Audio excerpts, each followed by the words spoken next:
খুবই ঝড় বৃষ্টি, সবাই এখানে খাচ্ছে, এমন ঝড় বৃষ্টি পড়ছে, আশা করে আওয়াজ পাচ্ছ তোমরা।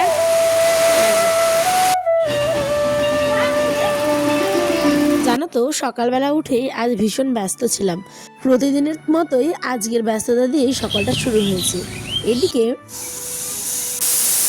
আজ বসেছি পোলাও আর মাংস। কেন সেটা তোমরা ধীরে ধীরে পুরো ব্লগটা দেখো, আশা করছি বুঝতে পারবে। Hey everyone, good morning and welcome back to a new video. কেমন আছো তোমরা সকলে? আশা করছি ভালো আছো, সুস্থ আছো, তাই না? আমি উত্তর দিনাজপুর থেকে পায়েল। আমার নতুন গল্পে সবাইকে মন থেকে জানাই স্বাগত। এই যে ফ্রিজ করলাম, কিছু মাংস ছিল জানো, নেওয়া হয়েছিল 2 থেকে 3 দিন আগে। তোমরা যারা আমার ডেলি ব্লগ দেখো তারা তো জানোই। হঠাৎ করে মেহমান আসলো বাড়িতে, তাই তো তড়িঘড়ি দুপুরবেলা ছেলেকে দেখতে পেলে ঘুম পাড়িয়ে আর এদিকে ঘরটাকে পরিষ্কার পরিচ্ছন্ন করেই চলে আসলাম পেঁয়াজ রসুন লঙ্কা এগুলো কাটতে। আর এইদিকে মাংসতে আলু দেবো বলে দেখো আলুগুলোকে ডুমো ডুমো করে কেটে কিন্তু আমি প্রেসারের মধ্যে সেদ্ধ করে দিচ্ছি। কারণ কাঁচা মাংস দিলে মাংসটার মধ্যে কিন্তু কাঁচা আলুটা দিলেই কিন্তু অন্য রকমের একটা গেদো গেদো ভাব হয়ে যায়, সেটা আমার ভালো লাগে না। তাই আমি আলুটাকে ভালো করে সেদ্ধ করে তারপরে হলুদ লবণ দিয়ে ভেজে আমি মাংসতে কিন্তু লাস্টে জয়েন দিব। এখানে একটা কড়াইয়ে বসিয়ে দিলাম বেগুন ভাজা আর একটা কড়াইয়ে বসিয়ে দিলাম পোলাওটা। আচ্ছা তোমরা কারা কারা এরম পোলাও খাও বলো তো? লবণ পোলাও, ঠিক যেমন বাংলাদেশের আমি অনেক ভিডিওতে দেখেছি এই ধরনের পোলাও খায়, কিন্তু আমার শ্বশুরবাড়ির দিকে এই ধরনের পোলাও আবার খায় না। ওরা চিনি দিয়ে পেঁয়াজ দিয়ে ভেজে টেজে মিষ্টি লাল লাল পোলাও খাই। আর আমরা কেমন খাই বলো তো? গোটা গরম মশলা, তেজপাতা আর হচ্ছে পেঁয়াজ কুচি তেলের মধ্যে ভেজে তারপরে ভিজিয়ে রাখা একটা ধরনের আতপ চাল বলো ওটাকে, খাসা চাল। আতপ চাল আলাদা, সরি খাসা চাল আর কি, মালদায় যেটা, এই যে ঠিক এই চালটা দেখেছো কি সুন্দর সাদা আর সেন্ট কিন্তু দুর্দান্ত, যেটা মালদায় চাষ হয়। আমার বাবার বাড়ি মালদাতে, কিন্তু মালদার দিকে দেখবে এই পোলাটাও কিন্তু খাওয়া যায় খাসা চালের। তাই তো এখানে ভালো করে এবার জল ঝরে রেখেছিলাম আধ ঘন্টার মতো। আর এইদিকে বেগুন ভাজাটাও কিন্তু হয়ে আসছে। কিছুক্ষণ চালটাকে ভাজার পরেই দিয়ে দিলাম হচ্ছে গরম জল।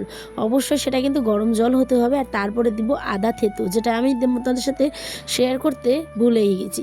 তো যাই হোক, কী করে বলো, কুটুম মেহমান আসছে হঠাৎ বাড়িতে, তারপরেও হয়ে গেল এমন অশান্তি।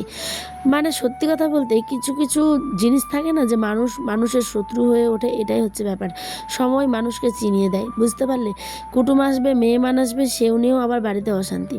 তো যাই হোক, চলো কী করবে, বাড়িতে বলতে এটা অবশ্যই আমাদের নিজেদের ব্যাপার, তাই ভাবলাম না পাবলিক করাই ভালো। ওকে, তাই এখানে দেখো আমি কিন্তু ভালো মতো হলুদ লবণ দিয়ে মশলা এবার কষিয়ে তারপরে কিন্তু মাংসটাকে দিয়ে দেবো একে একে। আচ্ছা, বাড়িতে মেহমান আসলে সবাই কিন্তু খুশি হতে পারে না, তাই না বলো? অর্ধেক মানুষ খুশি হয়, কিন্তু অর্ধেক মানুষ মুখটা হাওয়া হয়ে থাকে, বিশেষ করে সে যদি মেয়ের বাবা মা হয় তাহলে। এটা আমার বাড়ির গল্প বলছি কি না, কি বলবো তোমাদের বলো, এটা প্রত্যেকটা বাড়িরই হয়তো গল্প। দুনিয়াতে কিছু কিছু অসভ্য মানুষ শুধু জন্মই নেয় লোকের ক্ষতি করবে বলে, তাই না? তার তার ফল ভোগ করতে হয় অন্য মানুষদের। আমি ওসব ব্যাপারে কোনো কিছু বলতে চাই না সোশ্যাল মিডিয়াতে। একটা দিদি এসেছিলো, তাই ওনাকেও চাল দিলাম, উনি আমাদের জন্য দেখালেন যে অনেক দোয়া করছে। তো অনেক রকম প্রবলেমের মধ্যে দিয়ে যাচ্ছি, কিন্তু তারপরেও হাসি মুখে ব্লগটা তোমাদের সামনে কিন্তু উপস্থাপন করছি, ঠিক আছে? অনেক গরম ছিল গাইজ দুপুরবেলার, আমার বারান্দাতে কিন্তু প্রচণ্ড গরম হয়, ঠিক আছে? তো রৌদ্রটা যেহেতু আসে আলোটা, সেই কারণে। আর এখানে পোলাও কিন্তু হয়ে গেল, মাংসও হয়ে গেল। আর এই দিকে হচ্ছে গিয়ে দেখো আয়নের নানু কিন্তু চলে এসেছে।